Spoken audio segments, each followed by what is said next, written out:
ان کا آغاز غذائیت سے بھرپور ناشتے کے ساتھ حسینی تلبینہ جو بنا ہوا ہے 100% پیور انگریڈینٹ کے ساتھ، جس میں کسی بھی آرٹیفیشل فلیور کا یوز نہیں کیا گیا ہے۔ اپنے شہر میں ایجنسی حاصل کرنے کے لیے آج اس نمبر پر رابطہ کریں۔ بسم اللہ الرحمن الرحیم۔ الحمد للہ رب العالمین والصلاة والسلام علی سید المرسلین وعلى آلہ واصحابہ اجمعین، اما بعد، فعن ابی امامۃ رضی اللہ تعالی عنہ قال قال رسول اللہ صلی اللہ علیہ وسلم من احب للہ وابغض للہ واعطى للہ ومنع للہ فقد استکمل الایمان، او کما قال علیہ الصلاة والسلام۔ محترم بزرگوں اور دوستوں،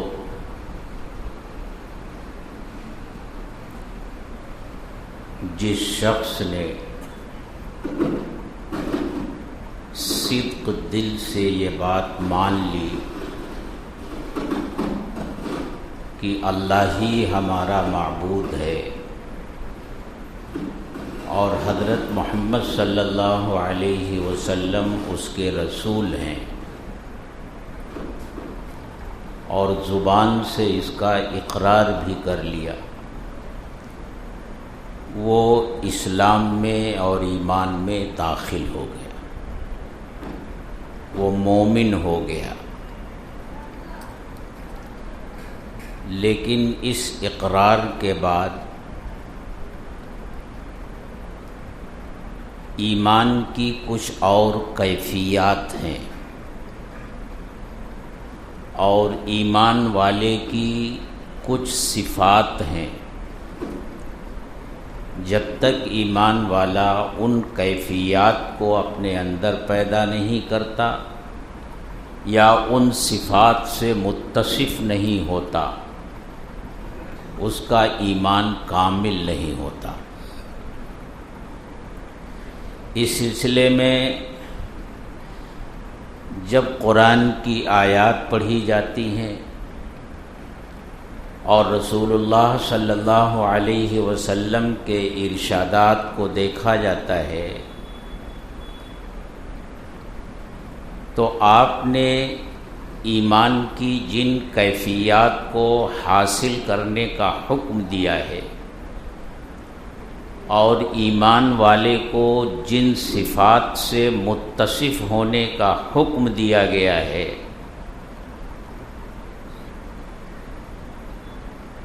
تو وہ کچھ اتنا آسان نہیں ہے۔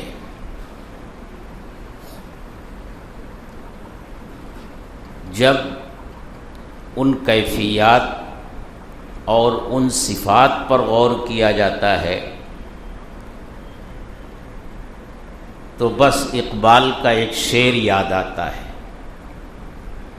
یہ شہادت گہے الفت میں قدم رکھنا ہے، لوگ آسان سمجھتے ہیں مسلمان ہونا۔ اور جگر نے کہا تھا، یہ عشق نہیں آسان، بس اتنا سمجھ لیجئے ایک آگ کا دریا ہے اور ڈوب کے جانا ہے۔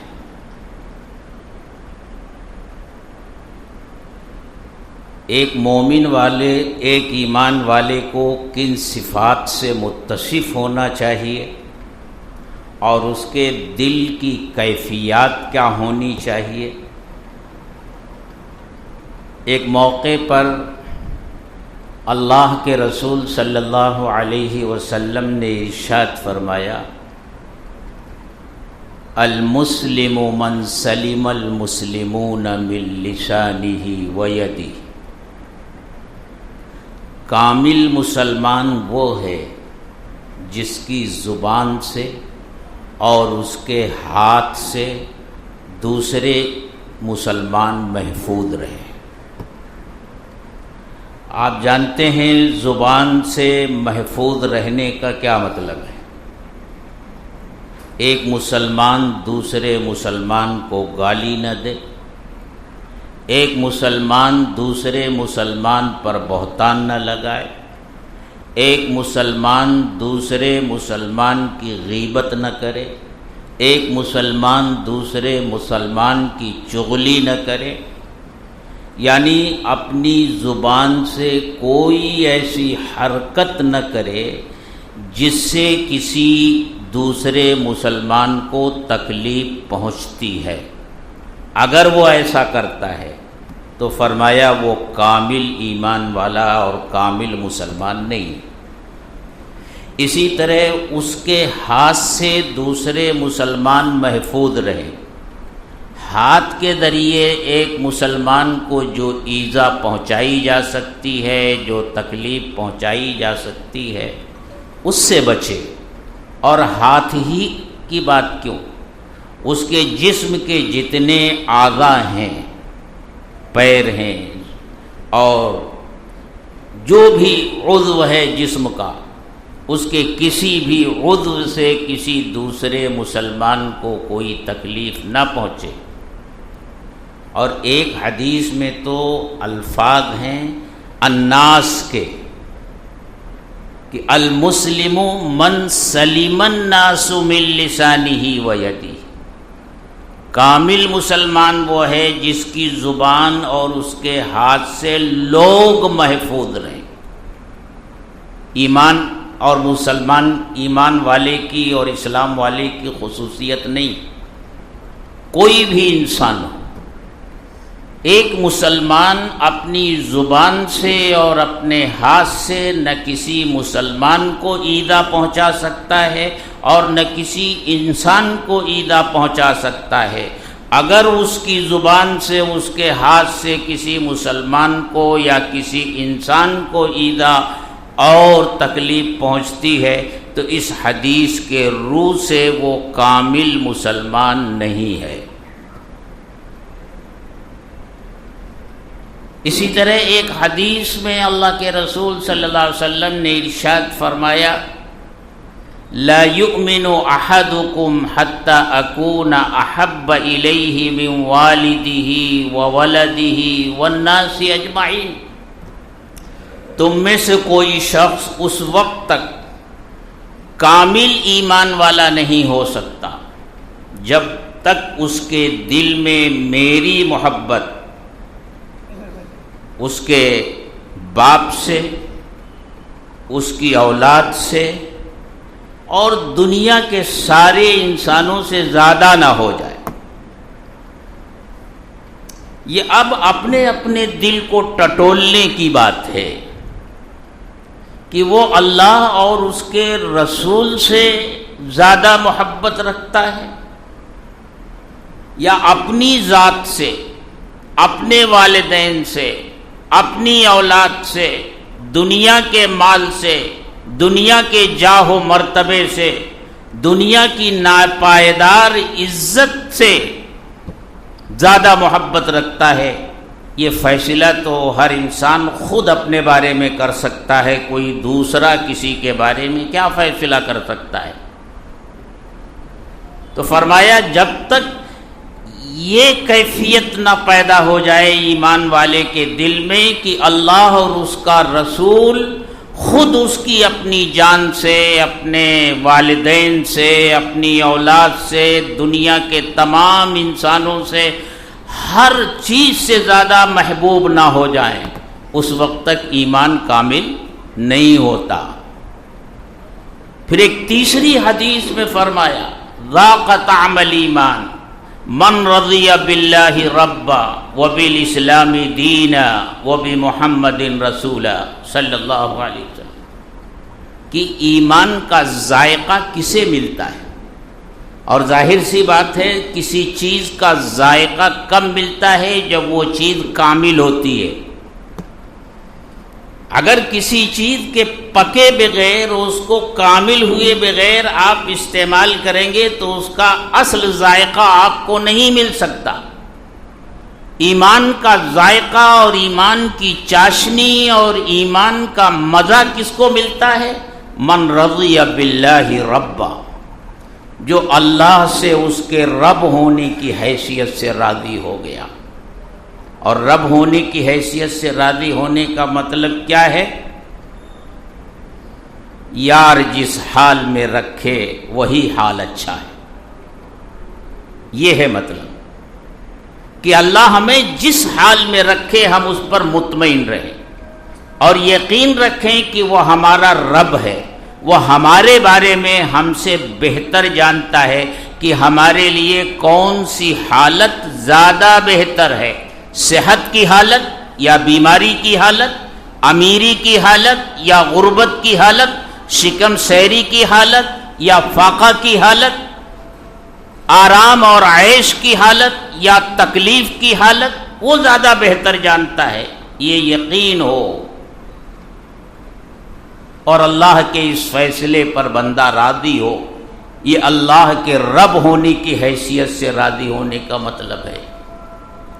وَبِالْإِسْلَامِ دِينًا، اور اسلام سے دین ہونے کی حیثیت سے راضی ہو. یعنی اسے یہ یقین ہو کہ میرے اللہ کی طرف سے جو بھی حکم آیا ہے اسی حکم پر چل کر مجھے اس دنیا میں بھی کامیابی ملنی ہے اور آخرت میں بھی کامیابی ملنی ہے. اللہ کے کسی حکم کے بارے میں کسی قسم کا تردد، کسی قسم کا شک و شبہ اور کسی طرح کی چون و چرا کی گنجائش نہ ہو اس کے نزدیک. وہ اسلام پر دین ہونے کی حیثیت سے راضی ہے اور حضرت محمد صلی اللہ علیہ وسلم سے راضی ہے آپ کے رسول ہونے کی حیثیت سے. آپ کے محمد ہونے کی حیثیت سے تو دنیا کی ایک بہت بڑی تعداد آپ سے راضی ہے. جو آپ پر ایمان نہیں لائے وہ بھی آپ سے راضی ہیں، وہ بھی آپ کے اوصاف کو ذکر کرتے ہیں اور وہ بھی یہ تسلیم کرتے ہیں کہ حضرت محمد صلی اللہ علیہ وسلم جیسا اس دنیا میں نہ اب تک کوئی آیا ہے اور نہ آئے گا. لیکن رسول ہونے کی حیثیت سے راضی ہونا، اس کا مطلب یہ ہے کہ آپ نے جو کچھ ہمیں حکم دیا ہے اور جو کچھ کر کے دکھایا ہے، آپ کی جو سنتیں ہیں، آپ کی جو ادائیں ہیں، آپ کے جو طریقے ہیں، وہ ہمیں دنیا کے ہر طریقے سے زیادہ محبوب ہو جائیں اور اس پر عمل کرنا ہم اپنے لیے خوش بختی سمجھنے والے بن جائیں. یہ ہے رسول ہونے کی حیثیت سے راضی ہونے کا مطلب. جب یہ تین باتیں پیدا ہوتی ہیں تو کہا جاتا ہے کہ اس کو ایمان کا ذائقہ مل گیا. اور میرے دوستو، جب ایمان کا ذائقہ مل جاتا ہے، ایمان کا مزہ مل جاتا ہے اور ایمان کی چاشنی مل جاتی ہے تو یہ ایسا نشہ ہے جس سے بڑا نشہ کوئی نہیں. ہر نشہ اتر جاتا ہے لیکن ایمان کا یہ نشہ جب چڑھ جاتا ہے تو دنیا کی کوئی طاقت اس نشے کو اتار نہیں سکتی.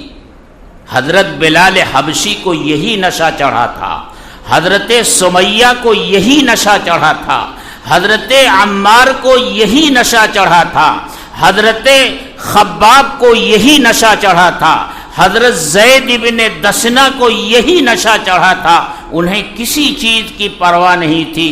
مکہ کے بازاروں میں، گلیوں میں گھسیٹا جا رہا ہے، تپتی ہوئی ریت پر لٹا کر سینے پر بھاری چٹان رکھی جا رہی ہے، گلے میں پھندا ڈال کر اسے کسا جا رہا ہے اور یہ کہا جا رہا ہے کہ اس دین سے پھر جاؤ جو دین تم نے قبول کیا ہے.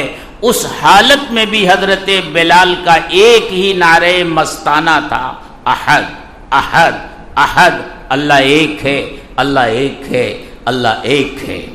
یہ ہے ایمان کا مزہ اور ایمان کا نشہ. جب یہ چڑھ جاتا ہے تو پھر یہ دنیا کی کوئی طاقت اسے نہیں اتار سکتی. پھر ایمان والے کی کیا صفات ہوتی ہیں اسے سورہ انفال کے شروع میں بیان کیا گیا ہے. انما المؤمنون الذین اذا ذکر اللہ وجلت قلوبہم، حقیقت میں ایمان والے وہ ہیں جب ان کے سامنے اللہ کا ذکر کیا جاتا ہے تو ان کے دل ڈر جاتے ہیں۔ وَإِذَا تُلِيَتْ عَلَيْهِمْ آيَاتُهُ زَادَتْهُمْ ایمانا، اور جب ان کے سامنے اللہ کی آیتیں تلاوت کی جاتی ہیں تو ان کے ایمان میں اضافہ ہوتا ہے۔ وَعَلَى رَبِّهِمْ يَتَوَكَّلُونَ، اور وہ اپنے رب پر ہی بھروسہ کرتے ہیں، اور جو نماز کو قائم کرتے ہیں اور زکوٰۃ کو دیتے ہیں۔ یہ صفات بیان کی گئی ایمان والوں کی۔ تو دیکھیے، اور پھر ایک موقع پر کیا کہا گیا؟ آپ نے ارشاد فرمایا واللہ لا یؤمن، واللہ لا یؤمن، واللہ لا یؤمن، اللہ کی قسم وہ کامل ایمان والا نہیں، اللہ کی قسم وہ کامل ایمان والا نہیں، اللہ کی قسم وہ کامل ایمان والا نہیں۔ صحابہ نے پوچھا ہے اللہ کے رسول وہ کون ہے؟ تو آپ نے ارشاد فرمایا من لا یأمن جارہ بوائقہ، جس کے شر سے اس کا پڑوسی محفوظ نہ۔ ایک موقع پر آپ نے ارشاد فرمایا المسلم اخو المسلم لا یظلمہ ولا یسلمہ، دوسرے موقع پر فرمایا المسلم اخو المسلم لا یظلمہ ولا یخذلہ ولا یحقرہ، ایک مسلمان دوسرے مسلمان کا بھائی ہے، نہ اس کے اوپر ظلم کرتا ہے، نہ اس کو رسوا کرتا ہے، اور نہ اس کو بے سہارا چھوڑتا ہے، اور نہ اس کی حقارت کرتا ہے۔ ایمان والے کے اندر جب یہ صفات پیدا ہوتی ہیں تب ایمان کامل ہوتا ہے، تب وہ کامل مسلمان بنتا ہے۔ اسی لیے میں نے کہا کہ اللہ کی الوہیت کا اقرار اور دل سے اس کو تسلیم کر لینا، اور حضرت محمد صلی اللہ علیہ وسلم کی رسالت کو مان لینا اور اس کا اقرار کر لینا، اس سے وہ اسلام میں داخل ہو جاتا ہے۔ لیکن اسلام میں داخل ہونے کے بعد پھر اپنی ایمانی کیفیات کو مزید بڑھانے کے لیے یہ چیزیں اسے کرنی ہوتی ہیں۔ اگر یہ چیزیں نہیں کی اور یہ صفات پیدا نہیں ہوئی تو ایمان والا تو ہوگا، مسلمان تو ہوگا، لیکن حدیث کی روح سے اور قرآن کی آیات کی روح سے ایمانی کیفیات میں اسے کمال حاصل نہیں ہوگا۔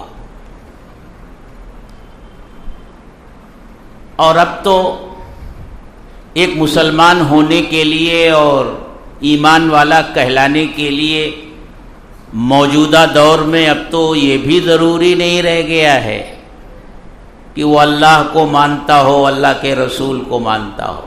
بس ایک مسلمان ماں باپ کے گھر میں پیدا ہو گیا، مسلمان ہے۔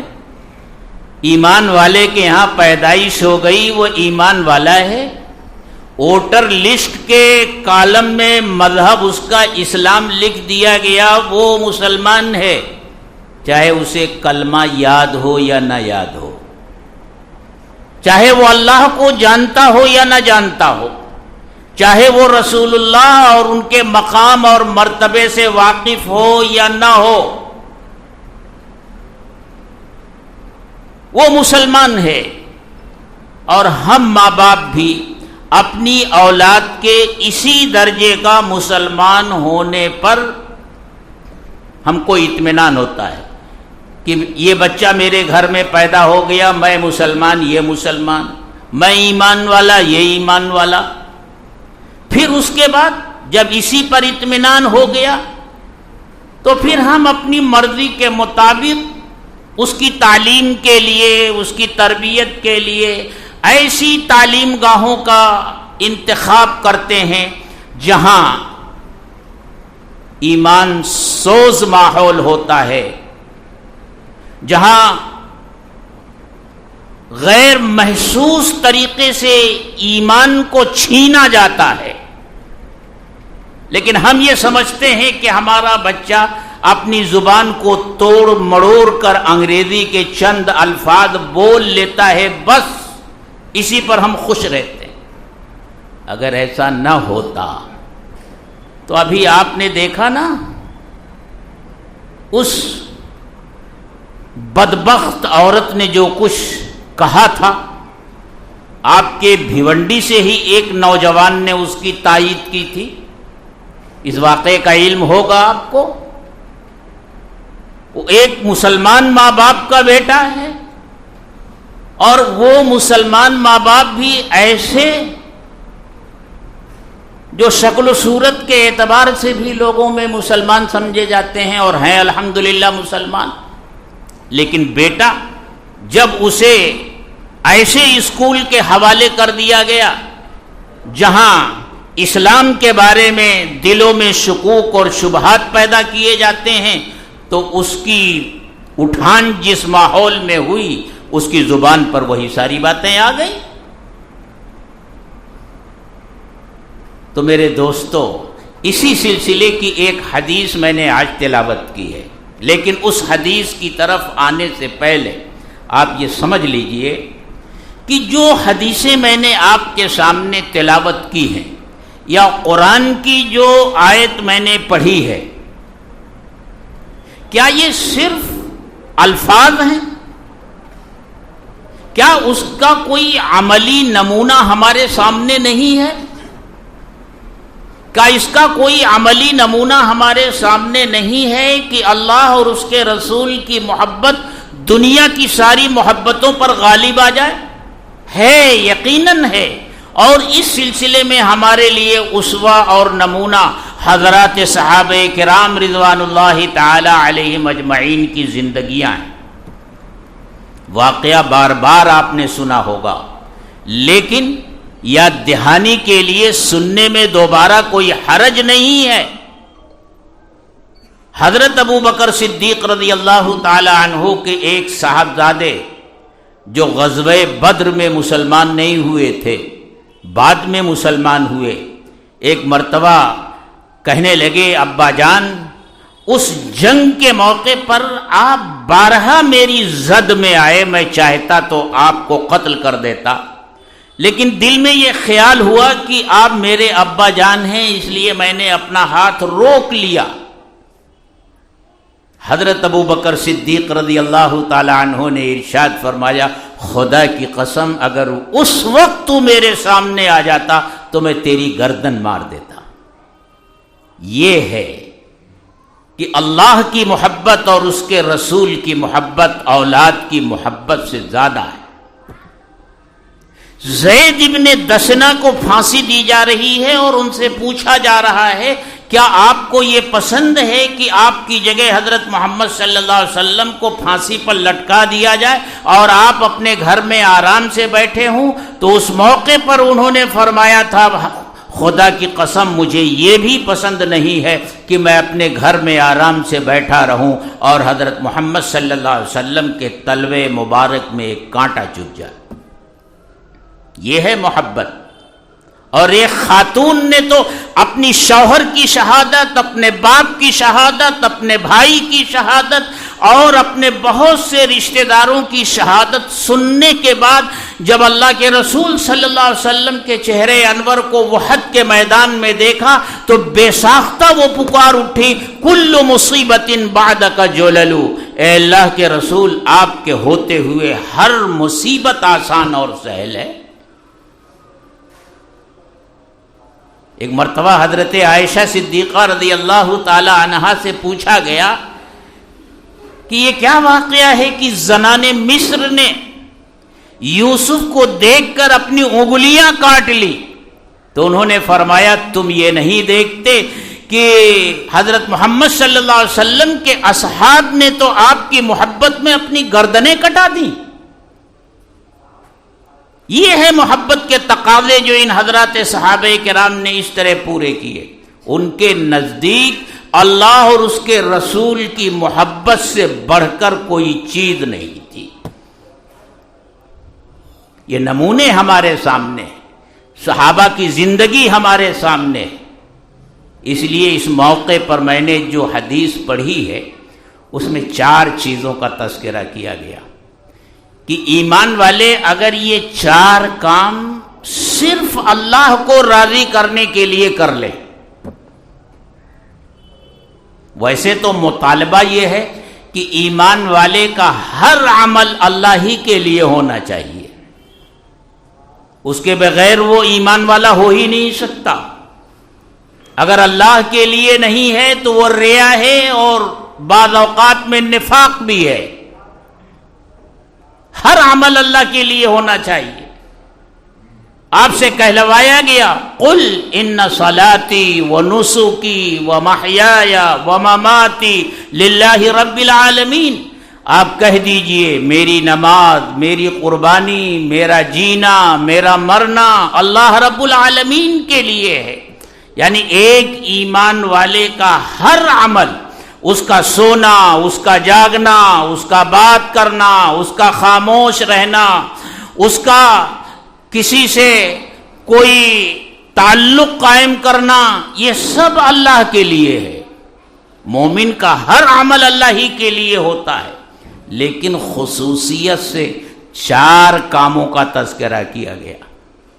اگر یہ 4 کام اللہ کے لیے ایمان والا کرے، کیونکہ یہ 4 کام اس کے پیچھے اور بہت سارے جذبات ہوتے ہیں، خواہشات ہوتی ہیں، ان کے زیر اثر کوئی انسان یہ 4 کام کرتا ہے. اگر اپنی خواہشات اور جذبات کے زیر اثر نہ ہو کر کے خالص اللہ کی رضا کے لیے یہ 4 کام وہ کرے تو حدیث میں فرمایا گیا فقد استکمل الایمان، اس نے اپنے ایمان کو کامل کر لیا، اس کا ایمان کامل ہو گیا.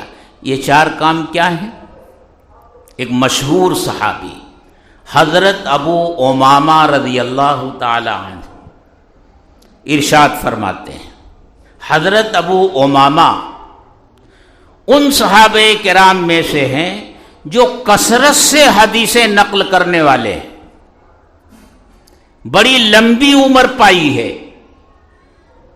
اور مطالعے سے معلوم ہوتا ہے کہ 91 سال کی عمر میں ان کا انتقال ہوا ہے.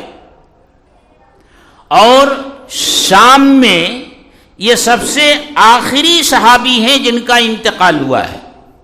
حضرت ابو امامہ باہلی رضی اللہ تعالی یہ فرماتے ہیں قال رسول اللہ صلی اللہ علیہ وسلم کہ اللہ کے رسول صلی اللہ علیہ وسلم نے ارشاد فرمایا من احب للہ و ابغض للہ، جس نے محبت کی اللہ کے لیے اور جس میں دشمنی کی اللہ کے لیے. آپ جانتے ہیں کہ محبت کے جذبات کے پیچھے بہت سے اسباب ہوتے ہیں. ایک آدمی کسی چیز سے محبت کسی بنیاد پر کرتا ہے، دوسرا آدمی دوسری چیز سے محبت کسی بنیاد پر کرتا ہے، ایک آدمی کسی شخص سے محبت کسی بنیاد پر کرتا ہے.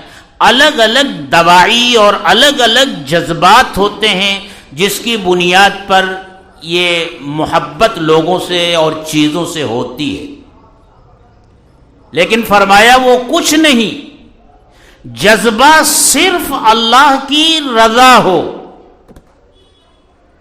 جن چیزوں سے محبت کرنے سے یا جن لوگوں سے محبت کرنے سے اللہ راضی ہوتا ہو، یا جن چیزوں سے محبت کرنے کا حکم اللہ نے دیا ہو، یا جن لوگوں سے محبت کرنے کا حکم اللہ نے دیا ہو، اور یہ اللہ کو راضی کرنے کے جذبے سے محبت ہو رہی ہے، تو یہ ہے الحب للہ، اللہ کے لیے محبت کرنا. من احب للہ. اور دیکھیے یہ فرمایا من احب للہ، جس نے اللہ کے لیے محبت کی. کس سے محبت کی اس کو ذکر نہیں کیا. اس کو اس لیے ذکر نہیں کیا تاکہ ہر چیز اس میں داخل ہو جائے، چاہے وہ محبوب کوئی چیز ہو یا وہ محبوب کوئی شخص ہو، کوئی آدمی ہو، کوئی بھی ہو۔ من احب للہ، جس نے اللہ کے لیے کسی چیز سے کسی شخص سے محبت کی، ومن ابغض للہ، اور اللہ ہی کے لیے دشمنی کی، اپنی کسی نفسانی غرض سے نہیں، اپنی کسی جھگڑے کی بنیاد پر نہیں، اپنے کسی اختلاف کی بنیاد پر نہیں، وہ اگر کسی کو ناپسند کرتا ہے تو صرف اس بنیاد پر کہ وہ شخص اللہ کا نافرمان ہے، اللہ کے حکموں کو توڑتا ہے، اللہ نے جن چیزوں سے اسے منع کیا ہے اس سے وہ رکتا نہیں، اس سے وہ دشمنی رکھتا ہے۔ اب وہ حکم توڑنے والا چاہے اپنے گھر کا آدمی ہو، اپنی اولاد ہو، اپنے کنبے اور خاندان کا آدمی ہو، اللہ ہی کے لیے اس سے دشمنی رکھتا ہے۔ وَأَعْطَى لِلَّهِ، اور اللہ ہی کے لیے دیتا ہے، جو کچھ خرچ کرتا ہے وہ اللہ کے لیے خرچ کرتا ہے۔ خرچ کرنے میں بھی آدمی کے الگ الگ جذبات ہوتے ہیں، کوئی اس لیے خرچ کرتا ہے کہ فلاں نے دیا میں نہیں دوں گا تو لوگ کیا کہیں گے، کوئی اس لیے خرچ کرتا ہے کہ میں یہ خرچ کروں گا تو میرا نام اچھے طریقے سے لیا جائے گا، میری شہرت ہوگی، میرے نام کا چرچا ہو۔ فرمایا من اعطا للہ، جو اللہ کے لیے دیتا ہے، جہاں بھی دیتا ہے، جو کچھ بھی دیتا ہے، کم دیتا ہے زیادہ دیتا ہے، اللہ کے لیے دیتا ہے۔ وَمَنَعَ لِلَّهِ، اور اللہ ہی کے لیے منع بھی کرتا ہے، یعنی اگر کہیں نہیں دیتا تو اس کے نہ دینے کی وجہ کوئی اور نہیں ہوتی، بلکہ وہ یہ سمجھتا ہے کہ یہاں دینے میں اللہ کی نافرمانی ہوگی، یہاں میں اگر اپنا مال دیتا ہوں تو لوگ اس مال کے ذریعے اللہ کی نافرمانی کا کام کریں گے، تو وہاں نہیں دیتا، اللہ کے لیے نہیں دیتا۔ تو یہ چار کام ایسے ہیں جسے آدمی مختلف جذبات کے تحت کرتا ہے۔ فرمایا اگر ہر طرح کے جذبے سے اوپر اٹھ کر خالص اللہ کی رضا کے لیے یہ چار کام کیے جائیں، کہ اللہ ہی کے لیے محبت کی جائے، اللہ ہی کے لیے دشمنی کی جائے، اللہ ہی کے لیے خرچ کیا جائے، اور اللہ ہی کے لیے اپنے مال کو کسی کو دینے سے رکا جائے، جس ایمان والے کے اندر یہ چار چیزیں پیدا ہو جائیں، فرمایا فقد استکمل الایمان، اس نے ایمان کو کامل کر لیا، اس کا ایمان مکمل ہو گیا۔ میرے دوستو، یہ چند باتوں کا تذکرہ میں نے اس لیے کیا کہ ہم لوگوں کو گاہے بگاہے اپنے آپ کو ٹٹولتے رہنا چاہیے، اپنا جائزہ لیتے رہنا چاہیے کہ ایمان کی جو دولت اللہ نے ہمیں گھر بیٹھے بٹھائے دے دی ہے، اور اس کے لیے کوئی جانی اور مالی قربانیاں ہم کو نہیں دینی پڑی ہیں، اس ایمان کی سطح کیا ہے، وہ ایمان کس درجے کا ہے میرے پاس، اس کی کیفیات کیا ہیں، کیا میرے اندر یہ جذبات ہیں کہ نہیں ہیں، اس کا جائزہ لیتے رہنا چاہیے، اس کا محاسبہ کرتے رہنا چاہیے، اور اس کو ٹٹولتے رہنا چاہیے۔ یہ چند باتیں آج میں نے اسی لیے عرض کی ہیں، اللہ تعالی ہم سب کو اس کی توفیق عطا فرمائے۔ اور میرے دوستو، ایک خاص بات اس وقت میں آپ سے اور عرض کروں گا کہ دیکھیے، یہ زندگی ہمارے پاس اللہ کی امانت ہے، اور اللہ یہ فیصلہ پہلے کر چکے ہیں کہ یہ امانت ہمارے پاس کتنے دن رہنے والی ہے، وہ وقت مقرر ہے، اس مقررہ وقت سے نہ کوئی ایک سانس زیادہ ہو سکتی ہے اور نہ ایک سانس کم ہو سکتی ہے۔ موت اپنے وقت پر ہی آتی ہے، اگرچہ ہمیں یہ لگتا ہے کہ یہ موت وقت سے پہلے ہو گئی یا یہ موت وقت پر ہوئی، ایسا کچھ نہیں ہے۔ ہر جانے والا اپنے وقت پر جاتا ہے، اور جو اس دنیا میں آیا ہے اس کو ایک نہ ایک دن اس دنیا سے جانا ہے اور آخرت کی منزل میں قدم رکھنا ہے۔ اور آپ جانتے ہیں کہ یہ دنیا عمل کی جگہ ہے، یہاں جو کچھ کرے گا اس کا بدلہ اور اس کا صلہ وہاں ملے گا۔ ہاں، وہاں جانے کے بعد پیچھے رہ جانے والے لوگ جو دعائیں کرتے ہیں مغفرت کی، اعلیٰ درجات کے حاصل ہونے کی، تو وہ دعائیں اس مرنے والے کے حق میں اللہ تعالیٰ قبول فرماتے ہیں، اور یہ تحفے کے طور پر قبر کی منزل میں اس مرنے والے کے سامنے پیش ہوتا ہے۔ اس کے لیے ایک آسان طریقہ بتایا گیا ہے کہ جو آپ ہر وقت کر سکتے ہیں۔ جب بھی آپ کو اپنا کوئی یاد آئے، والدین کی یاد آئے یا عزیز اقارب میں سے کوئی رخصت ہو گیا ہے اس کی یاد آئے، تو 3 مرتبہ قل هو اللہ شریف پڑھ کر کے اور اس کا ثواب بخش دیجیے۔ 3 مرتبہ قل هو اللہ پڑھیں گے آپ تو پورے قرآن کو پڑھنے کا ثواب ملے گا، کیونکہ قل هو اللہ پڑھنے کا جو ثواب ہے 1/3 قرآن پڑھنے کے برابر بتایا گیا ہے۔ تو 3 مرتبہ قل هو اللہ پڑھیں گے آپ تو پورے قرآن کو پڑھنے کا ثواب ملتا ہے۔ یہ آسان ہے کہ ہر نماز میں آپ 3 مرتبہ قل هو اللہ شریف پڑھ کر کے اس نیت سے اگر آپ پڑھ لیں گے کہ بھئی یہ جو میں پڑھ رہا ہوں اس کا ثواب فلاں کو ملے، تو پہنچ جائے گا۔ زبان سے کچھ نہیں کہیں گے تب بھی پہنچ جائے گا، لیکن اگر زبان سے کہہ لیں گے تو بہتر ہوگا کہ زبان سے بھی آپ کہہ لیجئے۔ تو میرے دل میں آتا ہے کہ آج ہم لوگ اس عمل کو ایک مرتبہ کر لیں کہ ہم میں سے ہر شخص 3 مرتبہ قل هو اللہ شریف پڑھ لے، اور اس کے بعد ہم سب لوگ مل کر کے اپنے تمام جانے والوں کے متعلق جو ہے ایصال ثواب کی نیت کر لیں، اور ان کے رفع درجات کی نیت کر لیں، اور ان کی مغفرت کے لیے اللہ سے دعا کر لیجیے۔ 3 مرتبہ ہر شخص قل هو اللہ شریف پڑھ لے۔ اعوذ باللہ من الشیطان الرجیم، بسم اللہ الرحمن الرحیم۔